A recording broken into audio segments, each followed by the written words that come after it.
First of all, clearly the tragic events that occurred at the Jabalia UNRWA school have probably filled up the discussion in the United Nations today and among many countries that are looking at the current situation.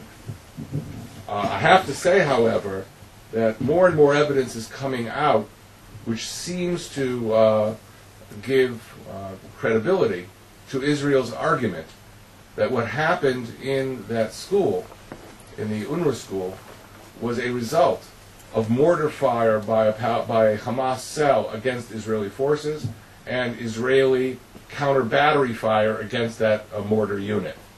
In fact, Associated Press, who might even be here today, reported last night, and I'll just quote their report, 2 residents of the area who spoke with the Associated Press by telephone said they saw a small group of militants firing mortar rounds from a street near the school.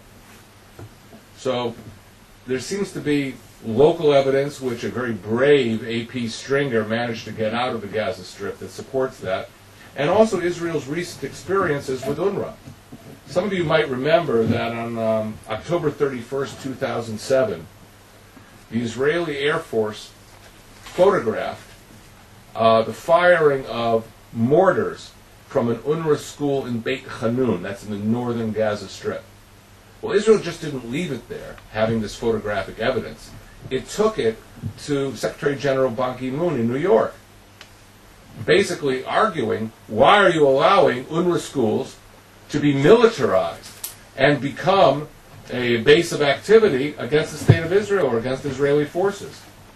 It so happens that there are United Nations resolutions that deal with this. When I served at the UN, one of the biggest problems the UN was facing was the militarization of refugee camps in Africa, in the Congo, for example. And therefore, the UN Security Council adopted Resolution 1208, which talked about the, I'm quoting, the unacceptability of using refugee camps and other persons in refugee camps to achieve military purposes. 2 years later, in the year 2000, the UN Security Council adopted a Resolution 1296, which required that the Secretary General report situations in which, quote, camps are vulnerable to infiltration by armed elements, unquote. Much of this came up in the Israeli-Palestinian context when the Jenin refugee camp was used by various Palestinian terrorist groups as a place of refuge.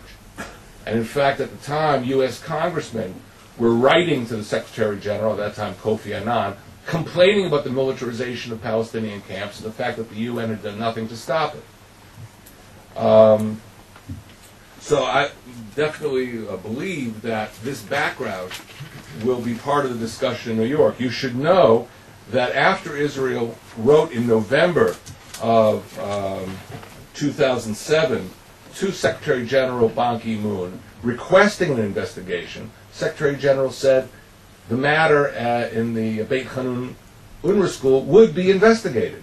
But to this day, Israel has not received a report about the UN investigation of Beit Hanun. All this is background to show that the terrible events that are occurring are perhaps the result of a cumulative problem that has existed for many years of UNRWA schools being militarized and Hamas using schools, hospitals, and innocent civilians as human shields for its military operations.